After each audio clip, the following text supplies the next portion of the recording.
ये मेरे प्यारे प्यारे छात्र, आज मैं आप लोग को इस वीडियो के माध्यम से बताने वाली हूँ बायोलॉजी का क्वेश्चन चैप्टर नंबर 14 का। तो चलिए मेरे प्यारे प्यारे छात्र, बहुत ही ज़्यादा मोस्ट इम्पोर्टेंट क्वेश्चन है जो कि बहुत ज़्यादा वीवीआई है, आप लोग के लिए काफ़ी महत्वपूर्ण क्वेश्चन है। तो मेरे प्यारे प्यारे छात्र, आप लोग के लिए ज़्यादा से ज़्यादा जो है ना बहुत ज़्यादा महत्वपूर्ण क्वेश्चन है। तो जल्दी से जल्दी आप लोग इस चैनल को लाइक और सब्सक्राइब करके ज़्यादा से ज़्यादा शेयर करने में पैसा, क्योंकि आप लोग को पढ़ने में बिल्कुल भी मन नहीं लगता है।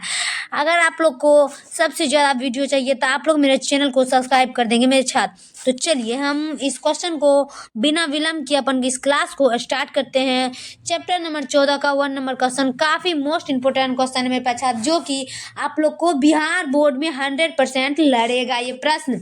तो जल्दी से जल्दी आप लोग देखेंगे मेरे प्यारे छात्र, बिल्कुल भी विलंब नहीं करना है। तो चलिए, अगर आप लोग को विलंब कर रहे हैं तो मेरे प्यारे छात्र बता दूं मैं आप लोग को मेरे प्यारे छात्र कि आप लोग को ऐसा क्वेश्चन मिलने वाले नहीं है। तो अपन इस विलंब को क्लास में स्टार्ट करना चलते हैं। तो चलिए देखिए, ये प्रश्न जो है 2017 से लेकर 2021 तक पूछा गया। ये प्रश्न 2017 से लेकर 2021 तक पूछा गया है। तो चलिए हम इस प्रश्न को बिना विलंब के स्टार्ट करते हैं। पारिस्थितिक तंत्र में ऊर्जा का प्रवाह आहार श्रृंखलात्मक होता है। अब देखिए यहाँ पर बात हो रही है कि पारिस्थितिक तंत्र में ऊर्जा का प्रवाह आहार श्रृंखलागत होता है। तो एक का आंसर टिक लगा देंगे हम, एकादेशीय। क्या हो जाएगा? एकादेशीय। इसका आंसर होगा ऑप्शन नंबर ए, एकादेशीय। ऑप्शन नंबर ए लगाएंगे सभी छात्र मेरे। चलिए अगला नंबर में हम देख लेते हैं दूसरा नंबर प्रश्न कि बाघ उपभोक्ता है। क्या हो जाएगा? बाघ उपभोक्ता। अब देखिए मेरी बात गौर करेंगे मेरे पहचान कि देखिए 2017 का प्रश्न है। आप लोग चैनल को सब्सक्राइब और ज़्यादा से ज़्यादा शेयर नहीं करते मेरे पहचान, तो जल्दी से जल्दी चैनल को सब्सक्राइब करके बेल आइकन जरूर दबा देंगे, क्योंकि आने वाले नोटिफिकेशन सबसे पहले आप लोग के पास पहुंच जाए। काफ़ी मोस्ट इंपोर्टेंट क्वेश्चन है मेरे पहचान। अगर आप लोग को पीडीएफ चाहिए तो मेरे दिए गए लिंक पर सर्च करके पीडीएफ ले सकते हैं। 299 रुपये में आप लोग को पूरा पीडीएफ मिल जाएगा। अगर आप लोग को 400 में से 400 मार्क लाना है तो आप लोग पीडीएफ लीजिए मेरे पहचान। और 299 रुपये में ज़्यादा कीमती नहीं है, 299 रुपये में आप लोग को 1000 पीडीएफ मिल जाएगा। तो चलिए मेरे प्यारे छात्र, अपन बिना विलंब किए अगला प्रश्न देखते हैं कि बाघ उपभोक्ता है। कि बाघ उपभोक्ता है, इसका आंसर हो जाएगा तृतीय श्रेणी। क्या हो जाएगा? द्वितीय श्रेणी। क्या होगा? बाघ उपभोक्ता है द्वितीय श्रेणी। 10वां क्लास में पढ़े होंगे मेरे पहचान उपभोक्ता के बारे में। तो बाघ उपभोक्ता है द्वितीय श्रेणी। ऑप्शन नंबर बी लगाएंगे। चलिए तीसरा नंबर में देखते हैं कि तालाब द्वारा निरूपित पारिस्थितिक तंत्र है। अब देखिए यहाँ पर बात हो रही तालाब द्वारा निरूपित पारिस्थितिक तंत्र है। 3 का फटाफट से आंसर लगा देंगे। क्या हो जाएगा? क्या हो जाएगा? लेनेटिक। क्या हो जाएगा? लेनेटिक। इसका आंसर होगा ऑप्शन नंबर ए, लेनेटिक। इसका आंसर होगा ऑप्शन नंबर ए। क्या होगा? तालाब द्वारा निरूपित पारिस्थितिक तंत्र लेनेटिक। ऑप्शन नंबर ए लगा देंगे। गजब तरीका से आंसर टिक लगाना में पैसा। एग्जाम हॉल में तहलका मचा करके आना है। क्या करना है? तहलका मचा के धुआं धुआं करके आना है मेरे प्यारे छात्र। क्या करना है? तहलका मचा के आना है एग्जाम हॉल में जा करके। चलिए अगला नंबर प्रश्न देख लेते हैं हम 4 का कि समुद्र तल पर रहने वाले जंतु क्या कहलाते हैं। कि समुद्र तल पर रहने वाले जंतु क्या कहलाते हैं? तो वैंथिक कहलाते हैं। समुद्र तल पर रहने वाले जंतु वैंथिक कहलाते हैं। 4 का ऑप्शन नंबर सी लगाएंगे। चलिए अगला नंबर में हम देख लेते हैं 5 का, वायुमंडलीय आर्द्रता को किससे मापा जाता है। अब देखिए यहाँ पर बात हो रही है वायुमंडलीय आर्द्रता को किससे मापा जाता है। तो वायुमंडलीय आर्द्रता को किससे मापा जाता है? 5 का आंसर हो जाएगा ऑप्शन नंबर बी, हाईग्रोमीटर। क्या होगा? हाईग्रोमीटर। इसका आंसर होगा ऑप्शन नंबर बी, हाईग्रोमीटर हो जाएगा 5 का। चलिए अगला नंबर में हम देख लेते हैं 6 का कि सल्फर का सबसे बड़ा संग्राहक है। अब देखिए यहाँ पर बात हो रही है कि सल्फर का सबसे बड़ा संग्राहक है। तो 6 का आंसर हो जाएगा ऑप्शन नंबर बी, चट्टाने। क्या होगा? चट्टाने। 6 का ऑप्शन नंबर बी होगा चट्टाने। चलिए अगला नंबर में हम देख लेते हैं 7 नंबर प्रश्न का कि पादपों में सर्वाधिक पाए जाने वाले तत्व हैं। क्या होगा? पादपों में सर्वाधिक पाए जाने वाले तत्व हैं तो कार्बन। पादपों में सभी छात्रों को पता होना चाहिए, पादपों में सर्वाधिक पाए जाने वाले तत्व वो कार्बन है। क्या होगा? कार्बन है मेरे प्यारे छात्र। आप लोग क्वेश्चन को नहीं देखते हैं, बहुत ही ज्यादा पछताने वाले हैं मेरे प्यारे छात्र। तो क्वेश्चन को देखिए, वीवीआई क्वेश्चन है जो ये फटाफट क्वेश्चन जो है ना आप लोग को बिहार बोर्ड में पूछेंगे मेरे प्यारे छात्र। 60 दिन बचा है, ज़्यादा दिन नहीं बचा आप लोग को एग्जाम का। 60 दिन बना है तो पूरा धमाल तरीका से इसका आंसर टिक लगाएंगे मेरे पे छात्र, क्योंकि आपको एग्जाम जो है ना बहुत ही ज़्यादा बेहतरीन तरीका से जाने वाले। तो आप लोग इस क्वेश्चन को पढ़े और समझे और अच्छी तरीका से टिक लगाएंगे। चलिए तो 8 नंबर प्रश्न देख लेते हैं कि द्वितीयक नग्न क्षेत्र में अनुक्रमण क्या कहलाता है। द्वितीयक नग्न क्षेत्र में अनुक्रमण क्या कहलाता है।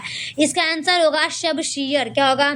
सब सीयर हो जाएगा। ऑप्शन नंबर बी लगाएंगे, सब सीयर हो जाएगा। चलिए 9 नंबर का देख लेते हैं हम कि परितंत्र की दो वनस्पतियों के बीच का संक्रमण भाग क्या कहलाता है। क्या होगा?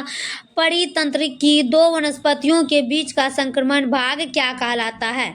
तो 9 का हम सभी छात्र देखेंगे एकोटोन। क्या हो जाएगा? एकोटोन। 9 का हम आंसर टिक लगा देंगे, एकोटोन में लगाएंगे।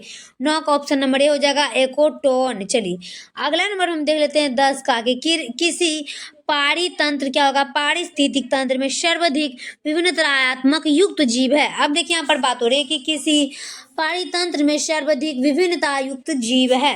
तो इसका आंसर हो जाएगा 10 का ऑप्शन नंबर सी, अपघटक। अब देखिए यहाँ पर बात हो रही है कि इसका आंसर हो जाएगा ऑप्शन नंबर सी, अपघटक हो जाएगा मेरे प्यारे छात्र। 10 का ऑप्शन नंबर सी लगाएंगे, अपघटक। चलिए अगला देख लेते हैं हम 11 नंबर का कि जलीय परितंत्र में ऊर्जा का पिरामिड कैसा होता है। क्या होगा?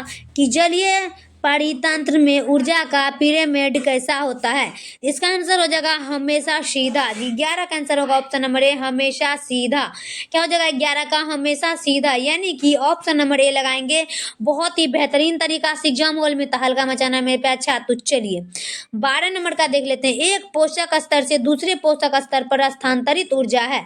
अब देखिए यहाँ पर बात हो रही है कि एक पोषक स्तर से दूसरे पोषक स्तर पर स्थानांतरित ऊर्जा है। तो 12 का हम फटाफट से टिक लगा देंगे 10%। क्या हो जाएगा? कि एक पोषक स्तर के दूसरे पोषक स्तर पर स्थानांतरित ऊर्जा होता है 10%। क्या होगा?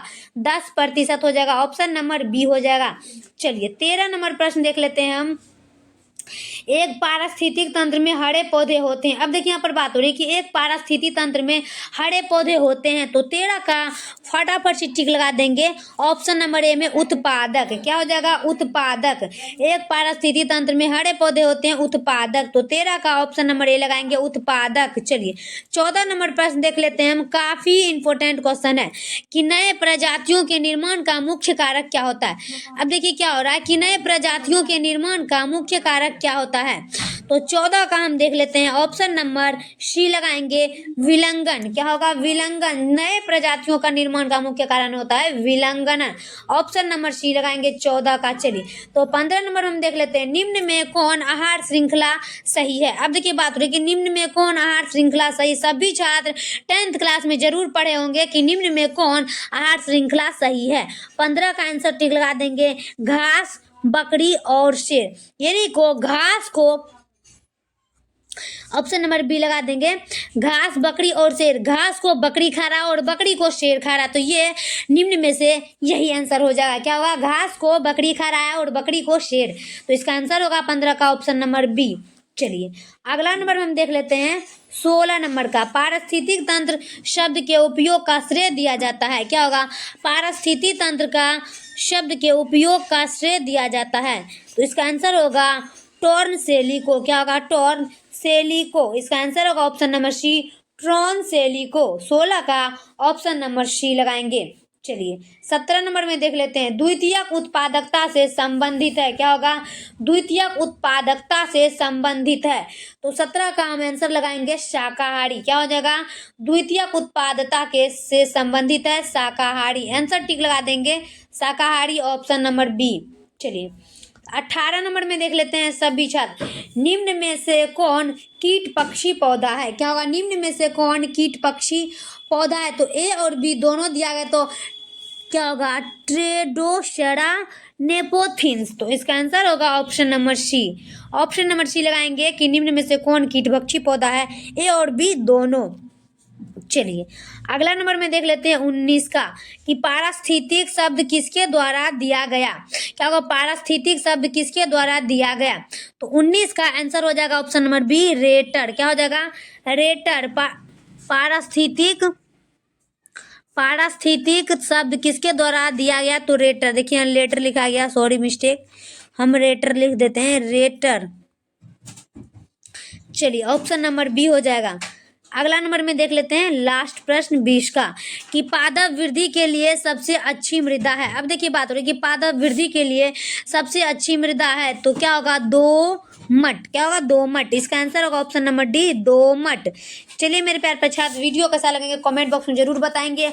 और सबसे पहले मेरे प्यार पर छात्र मेरे चैनल पर नए होंगे तो लाइक कर देंगे और घंटी का बटन दबा करके सब्सक्राइब करके ज़्यादा से ज़्यादा शेयर करने, क्योंकि ऐसा वीडियो आप लोग को मिलने वाला नहीं है। तो आप लोग का एग्जाम बहुत ही जल्द नज़दीक आ चुका है मेरे प्यारे छात्र, ध्यान लगा के पढ़े और एग्जाम हॉल में तहलका मचाने के लिए रेडी हो जाए। तो चलिए तब तक के लिए हम अगला वीडियो में मिलते हैं। जय हिंद, जय भारत।